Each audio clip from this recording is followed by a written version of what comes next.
True Crime Screening Room is a presentation of podcast picks with Jim the Podcast Sherpa. Please keep in mind that some of the topics discussed might be too intense for younger or sensitive listeners. Even Jim the Podcast Sherpa conducts some of these interviews while hiding under his desk. All while holding a stuffed mountain lion named Mr. Wubby.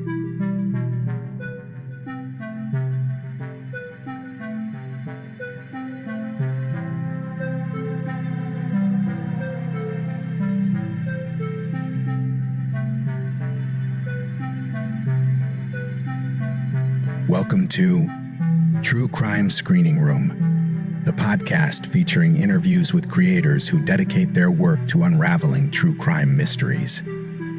We're now entering the investigation room in the Sherpa Chalet to meet your host, Jim the Podcast Sherpa.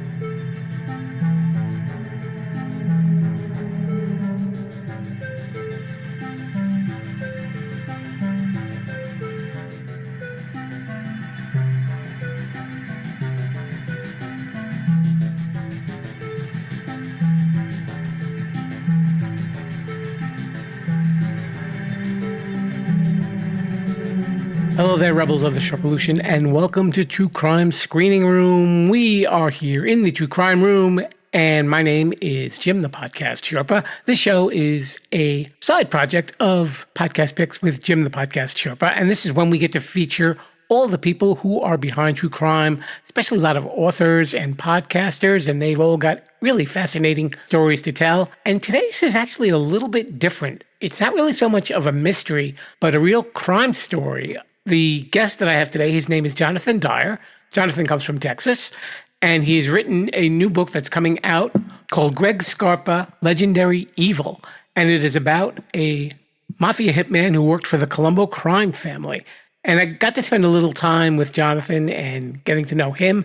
And he's got a really interesting story of his life as well. And he was telling me all the stories behind Mr. Scarpa, who passed away a long time ago. But we will get into that. If you're fascinated by what goes on with organized crime, this is like organized crime at its peak. Scarpa turned FBI informant to rat out a lot of his fellow crime family members. So you can only imagine what happens from there. Again, he's got a new book coming out. We will include the link to the book in the show notes, so be sure to read them on the bottom and click on it, and you can get your hands on one. I'm sure it's going to be a really fascinating read. He worked on the book for, I believe, like 3 years. So there's a lot of research that's gone into it. But I won't keep on talking about it. Why don't we have a listen to my chat with author Jonathan Dyer.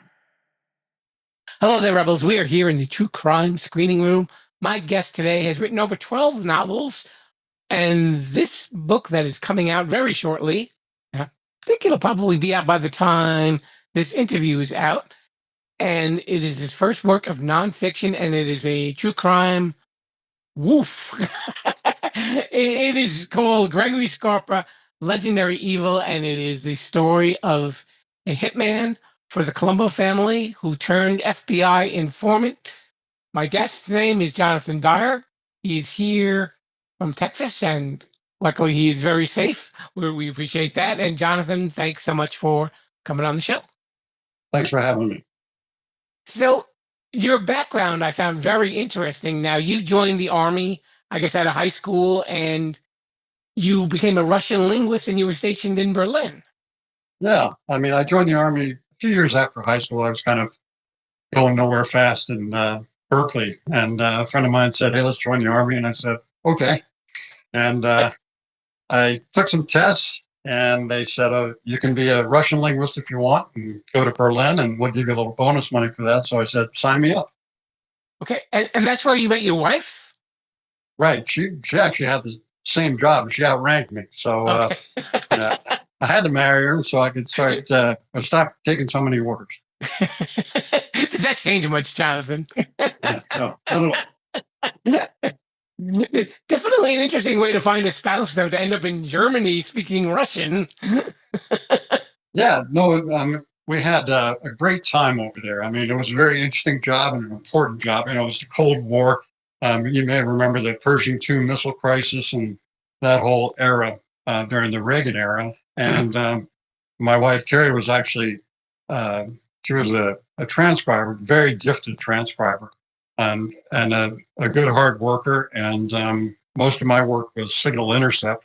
And so we did a little bit of work together and had a lot in common and met and hit it off. And we're still married. That's always a plus. Your experience there, did that influence some of your spy novels? I would presume. Absolutely. The Nick Temple files, which is my collection of Cold War spy novels, are heavily influenced by my time overseas. Now, they predate that time, but I'm also a student of history and studied the Soviet Union and U.S. history. So all of that together worked well to prepare me for writing those novels. So, Yeah, and you were also a teacher of law and American history. Is that correct? yeah, that's what I did for the last 20 years or so of my working life. I'm officially retired now, although I've been writing, obviously, and practiced law for 10 years before that. And but yeah, taught history, criminal law, government for 21 years. You definitely would have a lot of different sources for the material that you write, because I know you've rather written other kinds of books as well, in addition to the Nick Temple files. Yeah, I think I've had a pretty full life. I'm really thankful for that. A lot of different experiences, and I like to try to pull on those experiences when I'm trying to create something. So, what brought you to the story of Gregory Scarpa? Well, a friend of mine, a guy actually I went to high school with more years ago than I care to admit, and I were writing partners on some projects a number of years ago. And then my understanding is that Joe, my writing partner, acquired the life rights or the rights to the life story of Larry Mazza, an important lieutenant of Greg Scarpa. So he got in touch with me and said, hey, why don't you check this out, and we'll see about maybe writing some scripts, coming up with something. And so we worked on that for a while. And then at some point, Joe said, hey, you should write the biography of Greg Scarpa. And, at first I was hesitant, frankly. I had written a nonfiction book-length work. I'd done a lot of research, of course, in law school, graduate school, that sort of stuff. And Joe kind of gently, I wouldn't say pushed, nudged, kept at it, and eventually I relented and started working on it. He passed away. Did he pass away in prison, or did he die outside of prison? Scarpa. Well, Scarpa passed away in a prison hospital in Minnesota. So he was incarcerated, but he wasn't, as you think of a prison population, he wasn't in with the general population. Okay. You know what? We should let everybody know basically who he was, if you want to kind of give a little background on this so people have a better understanding of what's going on with this book. Sure. Greg Scarpa was a member of the Colombo crime family. He got his button, as they say. He became a good fellow in the early 1950s when it was the Joe Profaci family. And then when Profaci died, there was a struggle for leadership. Joe Colombo became the head of the family, and it became the Colombo family. Scarpa was a big earner. He was known as a guy that was very violent. He was called the Grim Reaper, was his nickname. He was kind of everything that is sort of a stereotypical view of what a mobster is like in New York, in Brooklyn, operating out of Brooklyn. And in 1962, he was approached by the FBI. And after some initial hesitation, he became an informant for them. And except for about a 5-year gap from 75 to 80, he was an informant for them through the end of 1982, during the Third Colombo War. So he was an FBI informant at the same time. He was a mafia good fellow for the almost 3 decades. Was his informing actually helpful for the FBI, or was it a little more self-serving on his behalf? Well, it was both. Yeah. Scarpa was a smart guy. He wasn't highly educated, but he was a smart guy. And in fact, Larry Mazza described him as having a level of language that it was a little bit above your average good fellow. And and Scarpa was an absolutely master manipulator. So he fed the FBI information and disinformation and misinformation. But the FBI, from a lot of the information that Scarpa got, credited him with some very important operations that the FBI undertook. The arrest of Joe Colombo Jr. and Joe Colombo Sr. Were attributed to information that Scarpa gave during the 1980s. There was, you may remember, Rudy Giuliani busting the 5 family heads of the mafia there in New York.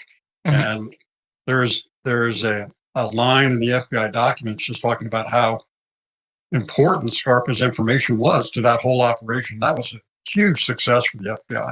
On the other hand, he was also feeding them misinformation that was aimed at trying to get rid of some of his competitors.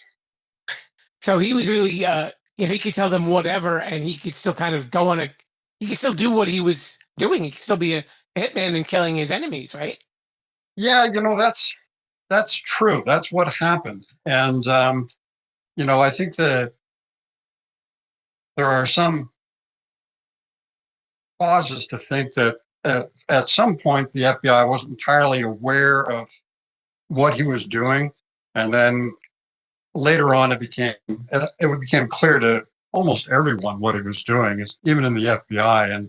And his second handler, Agent Linda Vecchio, in his book says, at one point in my heart of hearts, I knew Scarpa was still doing hits. So he was getting away with a lot. And but the general feeling was, at least my interpretation of the FBI's New York office, was that this guy is irreplaceable. His information is just gold, and it is singular. And that word is used over and over and over again. Do you think like he was probably, well, I'm trying to think of a really good word to describe it, like a star to the FBI, being that? Yeah, absolutely. He was a star. He was a prize catch.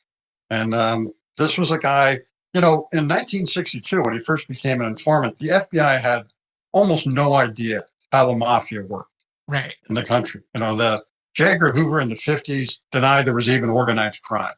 And so they were flying blind. And then this guy, Scarpa, gives him page after page after page, chapter and verse, the structure of the mafia, the procedures, what they're into, how widespread it is. It was just this fountain of information. And again, during most of his career, he was providing what the FBI considered to be very valuable information. Were his sons in the mafia as well? Because I know there's actually mentioned in the book description that he actually ordered them to kill like very close associates of him, one of them being his best friend. Yeah, that was his son by his mistress, Linda Shiro, Joey Scarpa. And yeah, he ordered Joey to kill Patrick Porco because the scuttlebutt was that Porco was talking to the law enforcement about a murder that Joey had been involved in. And and Joey was not, he never earned his button. He was never a good fellow. He was very young when he died, frankly. And he was only about 19 when Scarpa died. So Joey was not officially a good fellow. His son by his wife, Connie Forrest, Gregory, one of his sons, Gregory Jr., was a good fellow, and then a captain.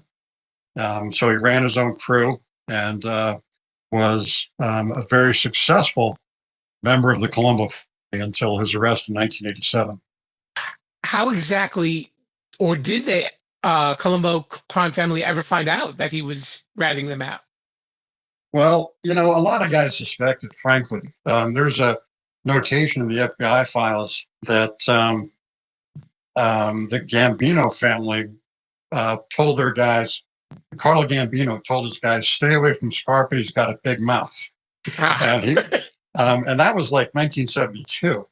And there was another instance where Scarpa got arrested by some Treasury agents for dealing in fake credit cards. And we're talking about I think either 150 or 300 fake credit cards. I can't remember, but a lot of fake credit cards. Mhm. And after a lot of back and forth, because it became known to the Treasury agents that Scarpa was a valued FBI informant, Scarpa ended up getting 5 years probation and a $10,000 fine. And there's one guy in particular who had been caught with 3 fake credit cards, and he spent time in prison. And so a lot of people started to sort of sniff this out. Right. But the rule, in the general rule, if there are any rules in the mafia, is that if you accuse somebody of being an informant or a rat, as they like to say, you have to have proof. And if you don't, then the person that you're accused of can get permission to kill you. So it's not an accusation that is made lightly. Right. No.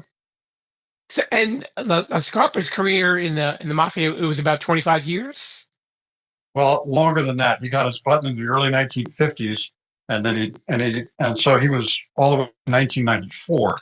Okay. He was, till the date of his death, he was officially in the Colombo family, but he was incarcerated at the beginning of 1993 after another shootout. Okay. And he was incarcerated from that time until his death. That actually was going to be my next question. I think was he finally locked up due to like killing, and I would have presumed that would have been the the likely reason for him. Yeah, he was under house arrest, essentially. He had an ankle bracelet because he had been indicted for some other activities. Mhm. And while he was in his home with his ankle bracelet on, his son, Joey, got into a bit of a scuffle with some local drug dealers. And he came home and talking about, oh, these guys disrespected me and yada, yada, yada. And at first, Scarpa didn't really respond. It's like, hey, let's just everybody take a breath. But eventually he decided we got to go after those guys.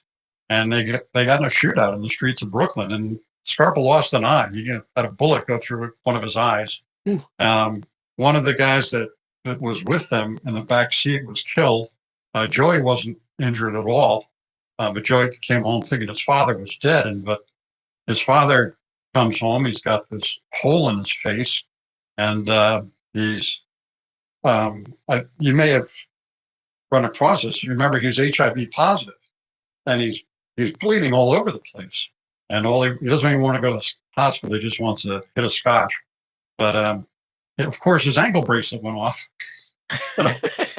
And he tried to tell them, oh, it went off in the shower, short circuited, but they weren't buying it. And just don't mind this bullet hole in my head, right? Right. And his trusted lieutenant, Larry Mazza, drove him to the hospital. And once they started asking questions, Mazza got out of there. And Mazza was faithful right to the end. And in fact, this is the answer to your question. When everybody found out about Scarpa having been an FBI agent was when he pleaded guilty to 3 murders that he'd been involved in during the Third Colombo War. And in open court, admitted that he'd been an FBI informant. And that hit the papers. There in New York. And then it just confirmed it for everybody. And that was a pretty dramatic moment for those people that had been loyal to him for many, many years. Sure. And I imagine that in the time that he was an informant, he really didn't spend much time in prison. They kind of made it look like they were arresting him, and then he kind of get out the back door. Is that how that really worked? Yeah, there's some, at least one incident that's really kind of unexplained. He was arrested for being involved in this cockamamie certificate stock scheme that just kind of fell apart. And he got arrested. This was being prosecuted through the Newark, New Jersey office because the certificates come through Newark and made their way down to Philadelphia. Some guys pleaded guilty that were involved in this. They went to prison. Some other guys went to trial. But Joe Brewster, who was a very close associate of Scarpa, and Scarpa, eventually the case was dropped against them. And there's no explanation in the file as to why that happened. A So from 1962 until the gun battle and the incarceration that I told you about that happened at the end of 92, Mhm. Scarpa spent a total of 30 days in jail. Wow. 30 days, yeah. Yeah, I mean, like you said, when it's some point when other families are getting suspicious, I'm sure, they probably figure he's locked up, and then all of a sudden he's out on the street doing really whatever he needs to do. Do you know about how many people Greg Scarpa killed? There are a lot of different estimates on that. Some of them are outrageously high, like about 150. I don't see that. And Jim, and this is one of the conundrums of the book. These guys aren't like Taylor Swift, where they have a bunch of media following them around, reporting everything they do. They Right. live in a world. They live in a world of secrecy. They're pathological liars, and my own sense is that the number is probably somewhere between 20 and 50. When he first met Linda Shiro in the early 60s, she says that he said that he had already killed more than 20 people. And, we have no idea if that's true. Right. And but we do have some pretty good records about particularly activity in the 1980s, activity during the Third Colombo War, some other murders that happened in the during the 1960s. So anyway, it's a guess, and frankly, it's nothing more than that. Now, I'm not sure how much research that you've done, since you finished the book. I know you worked on it for like 3 years. And organized crime today, is it really similar to that, or do you think that they've kind of stepped into the 21st century where it's a lot of cyber crime and hacking and more of that rather than hitmen rounding up enemies? I think it's both. Yeah. Yeah, I'm not sure. I'm certainly not an expert on modern day organized crime, Mhm. but my sense is that it's both. That there's still cowboys out there that are, and some of this is happening outside of the United States, some inside the United States. But like everyone else, they've gotten more sophisticated in their means. I mean, why send a bullet when you can send some megabytes, right? That is true. Jim, that's my sense, but I'm not really an expert on what's going on with organized crime today. Yeah, we don't really hear as much about crime families nowadays as we did, like you said, around the 70s, before a lot of them really just kind of got rounded up. I guess maybe the structure either went away or it just changed under something that nobody knows until we're waiting for another informant to come around and drop the dime on everybody. It's certainly that those prosecutions during the mid 1980s had a real effect on the New York Mafia. There's no question about it. And because up until that point, it's fair to say that they had an enormous amount of control in New York City over things like construction projects. In particular, I mean, they had the cement contractors just sewn up, Mhm. and and that longshoremen, garbage, et cetera, et cetera. Because he knows. Yeah, yeah. Yeah. So my sense is that it isn't as brazen as it was during the 70s and 80s. Right. But again, it's just a sense. Okay. That's fair enough. So are you going to be doing more true crime books, or are you going to continue working on some of your Cold War spy thrillers? Well, I've got another Cold War thriller, number 7, that I've been kind of sketching on and working out, and but this interrupted all that, and I'm going to get back to it. And if the right story comes along, absolutely. I mean, I think for me this was a fascinating thing to undertake, and the research was fascinating. The whole process was really fascinating and rewarding. And so, if the right story comes along, I'm definitely going to roll up my sleeves and dig in. Yeah. Your earlier comment about the type of people that they are, that they're very secretive and they're very pathological. I guess when you're diving into that, especially that you don't get the chance to speak with them, and you're just kind of really raking in all of this information and piecing it together into a novel, that definitely had to be some sort of experience for you. Yeah, and that's kind of one of the main themes of the book is trying to sort that out because even people of good intentions who are trying to chronicle this stuff don't agree about what happened and who was doing what and who was where and some really important stuff. And so one of my tasks was to try to sort of do meta research, like research on top of the research and figure out, does this make sense? And sometimes I couldn't sort it out. And I just say, look, the reader's going to have to satisfy themselves. Sometimes I had a theory that I think was reasonable. And sometimes I was able to say, no, that just didn't happen. So it's, it's not like, just trying to figure out, well, what did the Supreme Court say? You just open up the books. Right. It's very different. Sure. And I guess with the passage of time, and like you said, because so much of it was done in secret, and you didn't have access to a lot of the news media information on that stuff, that's really all that you can do. Yeah. And in fact, the news media, you bring up a good point. That shootout that I just told you about, there was a shootout about a year earlier between the two different factions in the Colombo family. And when the New York Times reported it, they bought what Scarpa said. And Scarpa said, oh, it was just some drug had gone bad. We weren't really involved. And it had nothing to do with us. And that's how the New York Times initially reported it. And it's complete nonsense. It didn't have anything to do with a drug deal. So if you just read the New York Times article and don't look at the other stuff, you're going to say like, oh, then there was a drug dealer shootout in front of Scarpa's house. No, that's not what happened. So it's interesting that they looked at him as such a reliable source when, the reality of it was, the complete opposite. Yeah, he was, like I said, he was a master manipulator. So if anybody wants to find out more about your books, is there anywhere they can look online? Or I know your books are for sale at Amazon, and the new one should be coming out shortly. I think you can actually pre-order it, if I'm not mistaken. Right. Right now, the ebook version is available for pre-order. In the next couple of days, the hardback and paperback should be available. The official launch date is next Tuesday, July 22nd. And there's also an audio book. So should be 4 versions of the book available.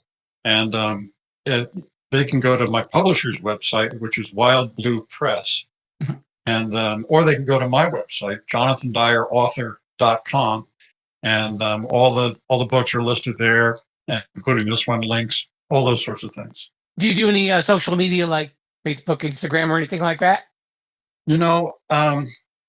I do very little of that. Okay. I don't blame you. I was on Twitter a number of years ago, and it just seemed to be so, I don't know, everybody seemed to be so angry about it. That's basically a cesspool from hell, so. Yeah, well, I didn't want to say that. I don't want to make that judgment, but I got off, and I am on, recently I've gotten on to Blue Sky Social, which is kind of Twitter light, I think, and yeah, people are pretty polite there. As I say. that element seems to be missing, and but no, I don't do a lot of social media. Okay, so they can check you out on Amazon and through your website and learn a little bit more about you, Jonathan Dyer. The book is called Greg Scarpa, Legendary Evil. We know you'll be in for a fascinating read into the world of organized crime. Jonathan, thanks so much for being on the show. All right, Jim. Thank you very much for having me. Thank you so much for spending a little time to come on down and checking out True Crime Screening Room. We will be back next week with, I think, a Sherpa Screening Room episode, if I'm not mistaken. We'll find out when we get there, right? Of course. So you can always follow me on social media and, let me know what you're thinking. I'm on Facebook for now, Instagram for a while, TikTok, Blue Sky. I think that's it. I don't remember anymore. But you can hear this show on podcast apps everywhere, including the one you're listening to right now. And of course, the Sherpalution YouTube page. Just go to YouTube and look for Sherpalution, and you can find a whole bunch of episodes right there from the start. I'm working on that collection. And Saturday, we've got Sherpa Selects, where you can check out some of the best episodes from the first 7 seasons. I'm actually coming up to season 6 almost. It's been a ride, I gotta tell you. But thank you so much for listening. And until then, I say to you, Viva la Sherpalution.